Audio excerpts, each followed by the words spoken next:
Maligayang pagbabalik mga kasolid, ang laban ng ating pambatong si Melvin Jerusalem kontra sa undefeated Mexican boxer na si Luis Castillo. Unang round pa lang, pinabagsak na agad ni Melvin ang Mexicano. Jerwin Ancajas panalo sa laban via disqualification. Yan ang ating pag-uusapan mga kasolid. Pero bago yan, isang like naman dyan, at sa mga bago, pa-share at subscribe ng ating video.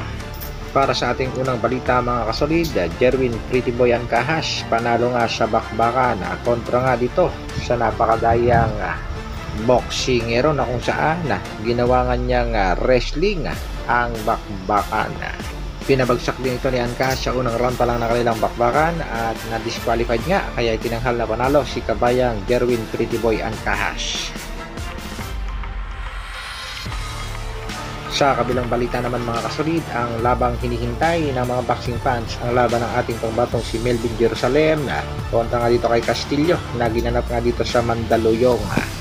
Kapansin-pansin nga mga kasolid na nasa pakagandang kondisyon ang ating kampiyon na si Melvin Jerusalem. At ito nga mga kasolid, panoorin natin ang fight highlights sa round number 1 ng kanilang bakbakan na kung saan pinabagsak nga ni kabayang Melvin itong si Luis Castillo. Sabay-sabay natin panoorin mga kasolid ang fight highlights dito nga sa round number 1 ng kanilang bakbakan. Inarangkadahan nga agad ni Melvin Jerusalem itong si Luis Castillo. Buti na lang na save by the bell.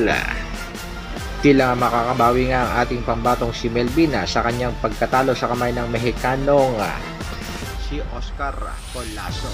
Sana ay magtuloy-tuloy ang magandang performance ipinakita ng ating kababayang si Melvin Jerusalem. Kaya mga kasolid, walang bibitaw, supportahan lang natin palagi ang laban ng ating mga kababayang Pinoy.